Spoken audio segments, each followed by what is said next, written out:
Hello दोस्तों, मैं आज आपको एक इंटरेस्टिंग फैक्ट बताता हूँ, लेकिन उससे पहले आप ये वीडियो देखें।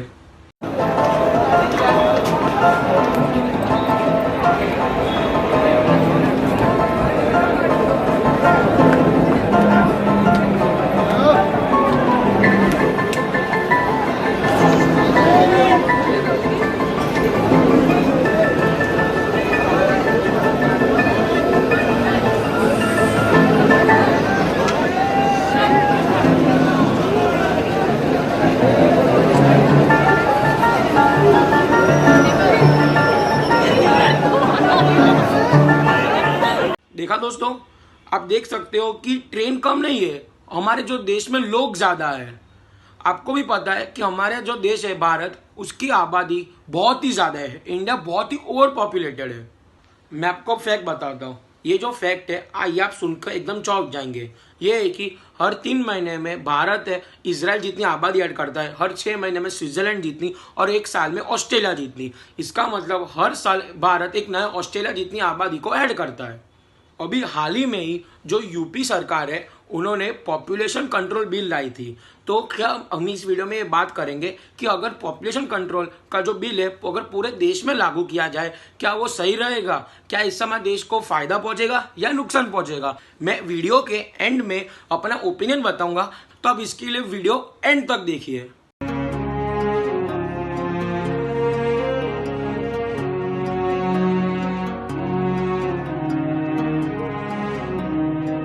दोस्तों, ये तो आपको भी पता है कि अगर कोई भी देश की आबादी बहुत सारी होती है, बहुत होती है, जैसे इंडिया की है, तो बहुत सारी समस्या होती है। जैसे रिसोर्सेज को भी बहुत ही प्रेशर बनता है, बेरोजगारी जाती है, गरीबी ज़्यादा बढ़ती है, लोगों में जो कॉन्फ्लिक्ट यानी वायलेंस भी ज़्यादा होता है। और जो ये यूपी का पॉपुलेशन कंट्रोल बिल है, उसमें ये साफ साफ लिखा है कि जिसके भी 2 से ज़्यादा बच्चे होंगे, उनको कोई भी गवर्नमेंट पॉलिसीज, कोई भी स्कीम्स, उनकी कोई भी जो भी चीज़ होगी, उनसे फ़ायदा ही नहीं मिलेगा और उनको कोई भी सरकारी नौकरी में जगह नहीं दी जाएगी।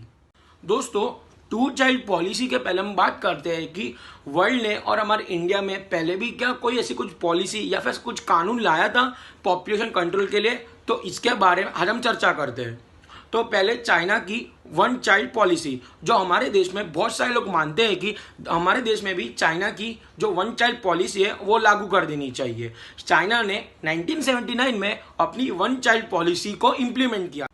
लेकिन दोस्तों, आपको मैं बताना चाहता हूं कि ये चाइना का बहुत ही बड़ा मेजर डिजास्टर है। 1 चाइल्ड पॉलिसी एकदम ही सुपर सुपर डुपर फ्लॉप है। इससे चाइना में बहुत सारी समस्या पैदा हो गई है।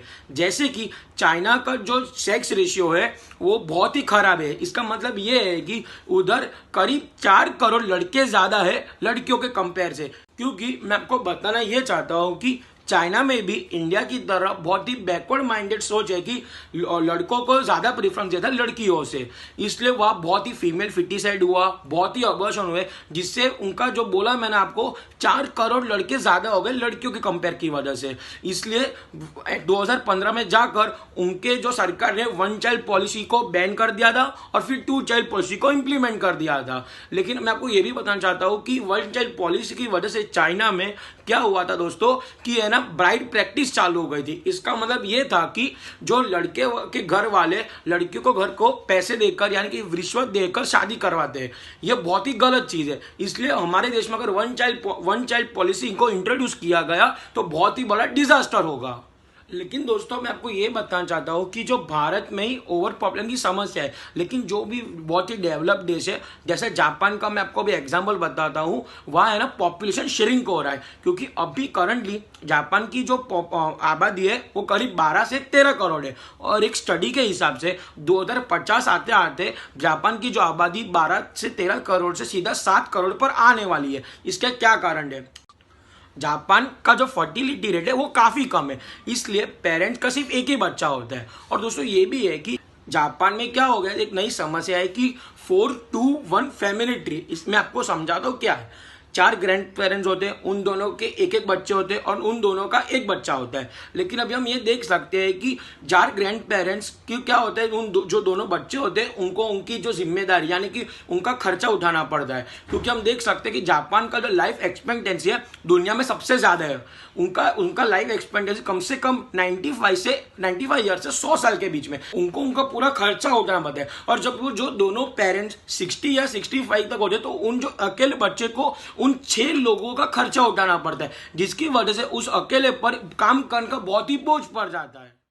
जापान ये अकेला कंट्री नहीं, यूक्रेन है और यूरोप में काफ़ी सारी कंट्री ये समस्या से जूझ रही है। और मैं आपको एक फैक्ट बताता हूँ, जो कनाडा है ना, उधर के जो 45% इमिग्रेंट्स है वो ही देश को चलाते हैं। इसका मतलब ये है कि देश का जितना भी काम कर रहा है उसमें 45% इमिग्रेंट्स का हाथ है। चलो, वन चाइल्ड पॉलिसी तो फेल है, नहीं। दूसरा, स्टेरलाइजेशन इन इंडिया यानी नसबंदी।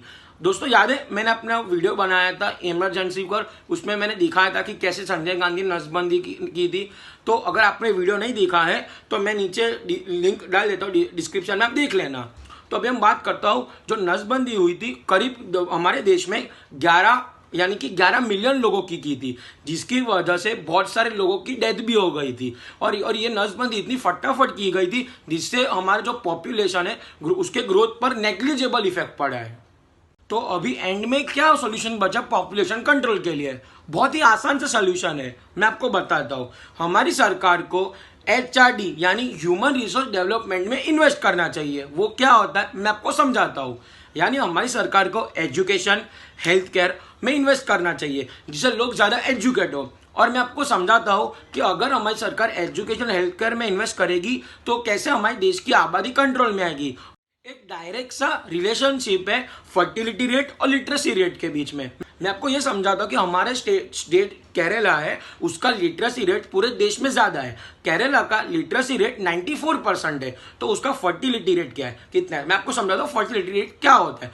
फर्टिलिटी रेट का मतलब ये होता है कि पूरे उसके एक वुमन अपने पूरे लाइफ स्पेन में कितने बच्चे को पैदा कर सकती है। तो केरला का फर्टिलिटी रेट 1.6 है और उसका जो लिटरेसी रेट है यानी कि एक पॉपुलेशन कितनी पढ़ी लिखी है, तो केरल की जो पॉपुलेशन है वो 94% तक लिटरेट है और 1.6 तक उनका जो फर्टिलिटी रेट है। ये हुआ हमारा जो देश में बेस्ट स्टेट है। और दूसरा जो बिहार है वो सबसे गरीब है, उसकी जो लिटरेसी रेट है वो सिर्फ 66% है और उसका जो फर्टिलिटी रेट है वो 3.5% है। इसका मतलब बिहार में ऑन एन एवरेज एक वुमन 3.5 बच्चे को पैदा करती है। इसका मतलब ये होता है कि जो भी स्टेट में ज़्यादा लोग पढ़े हैं तो वहाँ का फर्टिलिटी रेट कम होता है।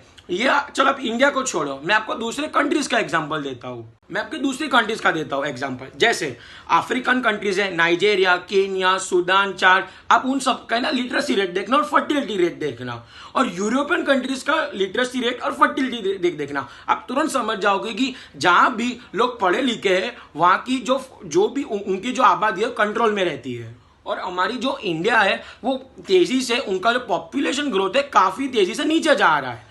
जो हमारा भी पूरे इंडिया का पॉपुलेशन ग्रोथ है वो 2.3% पर है और 2.1% है वो रिप्लेसमेंट है। इसका मतलब ये है दोस्तों, जब इंडिया 2.1% पर पहुंच जाएगा तो क्या होगा कि जो हमारी पॉपुलेशन स्टेबल हो जाएगी, और 2.1% के नीचे जाएगा तो हमारी पॉपुलेशन श्रिंक होगी। तो मैं आपको बताता हूँ, हमारे जो देश है उसमें 2 ही स्टेट है जिसका जो पॉपुलेशन यानी कि जो फर्टिलिटी रेट है वो 2.1 से ज्यादा है।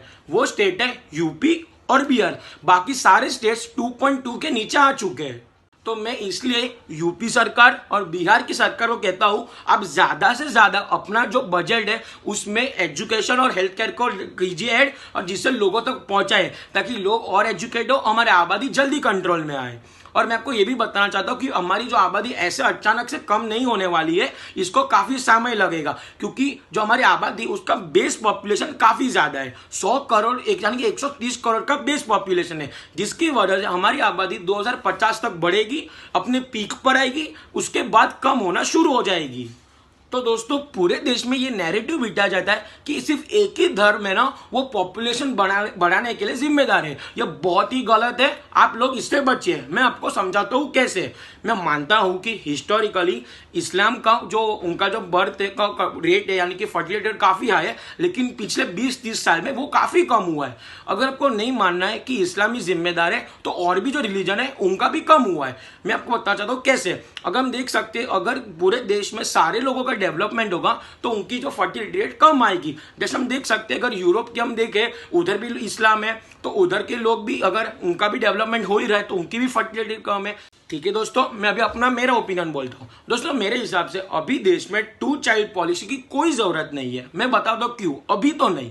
हम देख सकते हैं अगर एग्जाम्पल के अगर एक फैमिली है उसका अगर पहला बच्चा अगर लड़की होती है तो अगर दूसरा बच्चा होगा तो लड़की नहीं करने देंगे। हम देख सकते हैं कि अभी भी देश में काफ़ी मोस्ट ऑफ द देश में लोगों की ऐसी मान्यता अभी भी है कि लड़की ऐसे बोझ पे है, लेकिन जो काफ़ी गलत है। इसलिए ये होगा तो जिसकी वजह से फीमेल फिटिसाइड और एबॉर्शन काफ़ी हद तक बढ़ जाएगा। इसलिए मेरे हिसाब से मैंने आपको कहा था ना, अगर हमारी आबादी 2050 या फिर 2060 में अगर जब कम होना शुरू होगी तब 2 चाइल्ड पॉलिसी अगर लागू करते तो सही है। हम ये भी देख सकते हैं जापान और जो यूरोपियन कंट्रीज है उनकी अभी आबादी कम हो रही है, इसलिए वो 2 चाइल्ड पॉलिसी को इंट्रोड्यूस कर रहे हैं।